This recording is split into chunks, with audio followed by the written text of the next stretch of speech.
Գյուրջան Կասկադ, հասանելի բնակարաններ 65 ամիս մարման ժամկետով։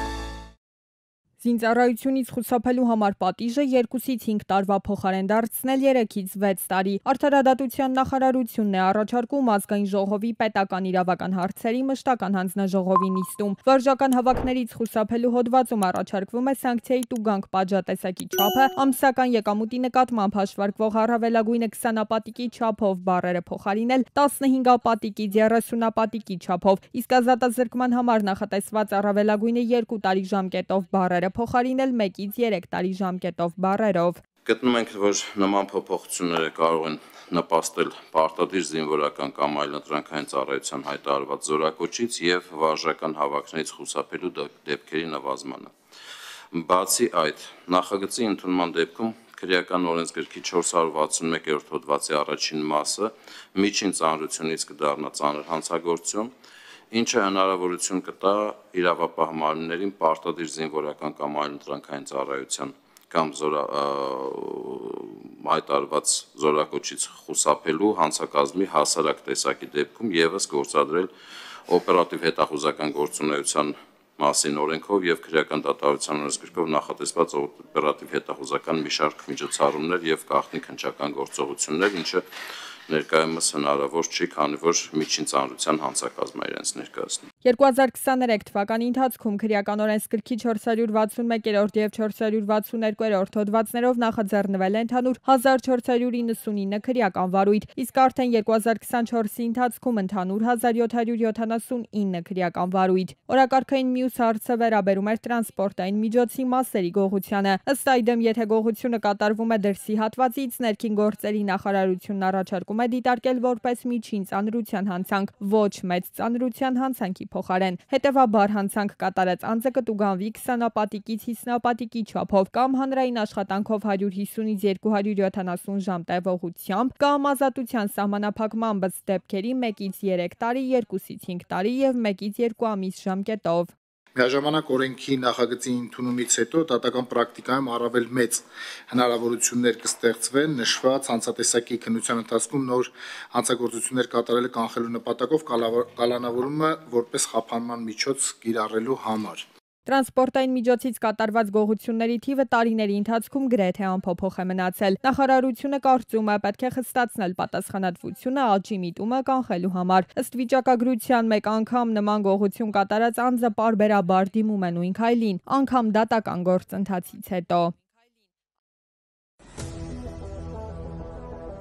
Հայ-ռուսական մարդասիրական արձագանքման կենտրոնը նշում է կազմավորման 10 տարին, ինչը պետք արտակարգ իրավիճակների դեպքում մարդկային կյանքեր փրկելու, արագ արձագանքելու համար։ Երկու երկրների արտակարգ իրավիճակներում աշխատող մասնագետները ցուցադրական վարժանքների ընթացքում ներկայացրին, թե ինչի են ընդունակ եւ ամենակարևորը ինչպես են կարողանում աշխատել համատեղ։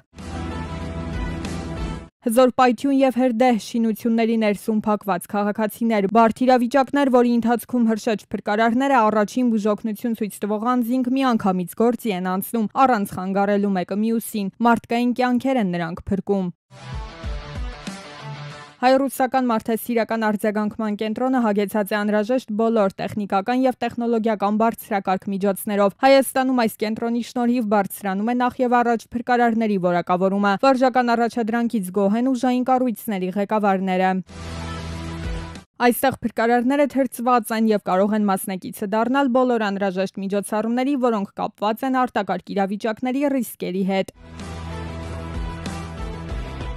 Ցուցադրական վարժանքներին Հայաստանի եւ Ռուսաստանի հրշեջ փրկարարներից բացի մասնակցեցին եւս 12 երկրի ներկայացուցիչներ, որոնք ընդգրկված են քաղաքապաշտպանության միջազգային կազմակերպության մեջ։ Երկրորդ շարքում կայանած մեքենաները երևանյան փողոցների մշտական հյուրերն են դարձել, խոչընդոտում են երթևեկությունը, առաջացնում վթարավտանգ իրավիճակներ։ Մասնագետները պնդում են պատճառներից մեկը մայիսի 1-ից ուժի մեջ մտած նոր բալային համակարգն է։ 13 բալ նախկին 9-ի փոխարեն։ Վարորդները ավելի համարձակ են դարձել, պատժամիջոցները ավելի թույլ։ Ամենասկզբից, երբ որ բալային համակարգը մտել էր, ընդհանրապես կանգարի խախտումը գնահատել էր կես բալ։ Անցած տարի փոխեցին կանգարի խախտումը, սարքեցին 0.25 բալ, էլի հիմնավորելով, որ իբր դրանով ընդառաջ են գնում տաքսիստներին, որպեսզի 9 բալը լրանա, 36 անգամ մարդը պետք է խախտումն անի։ Հիմա, երբ որ սարքեցին 13 բալ ընդհանուր քանակը բալերի, այս խախտումը հիմա մեկը մնացել է 0.25 բալ։ Դա նշանակում է 51 անգամ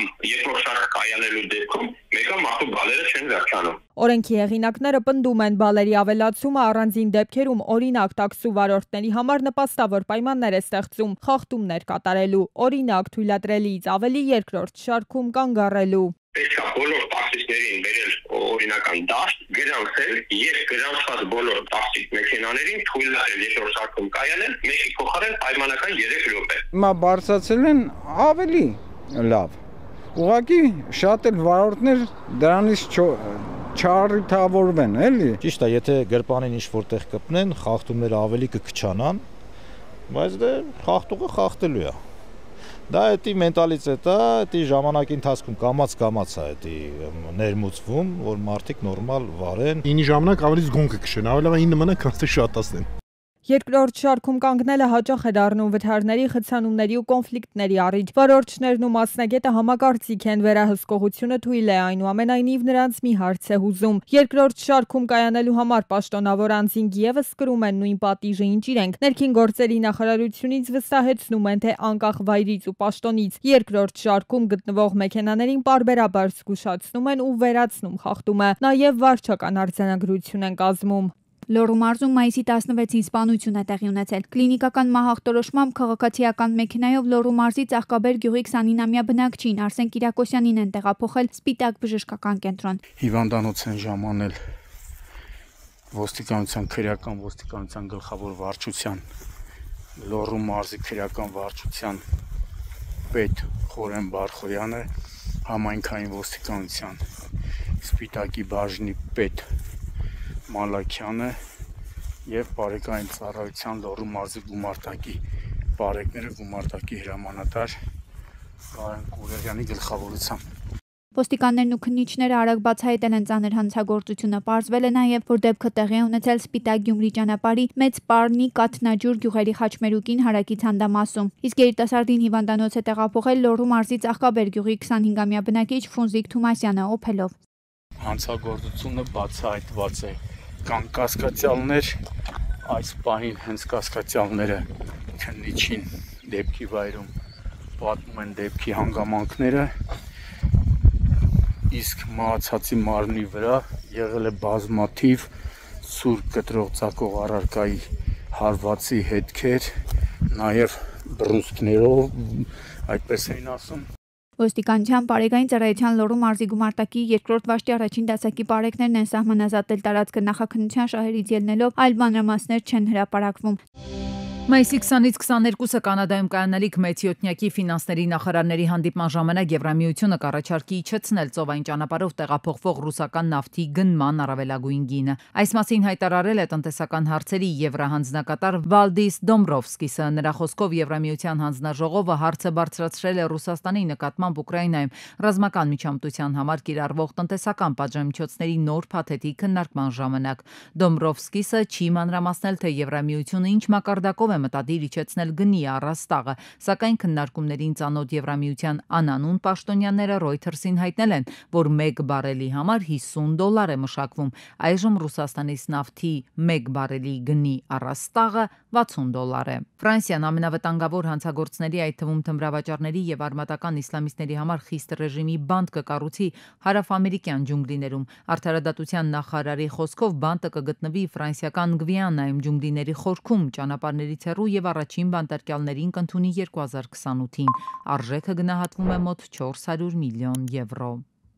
Հղի լինելով իր երրորդ երեխայով Ռիհաննան կրկին հայտնվել է Կաննի կինոփառատոնում, բոլորի ուշադրությունը գրավելով իր փորիկը ցույց տվող տեսքով։ Պրեմիերայից առաջ արտիստուհին զրուցել է երկրպագուների հետ, համատեղ լուսանկարներ արել եւ ինքնագրեր բաժանել։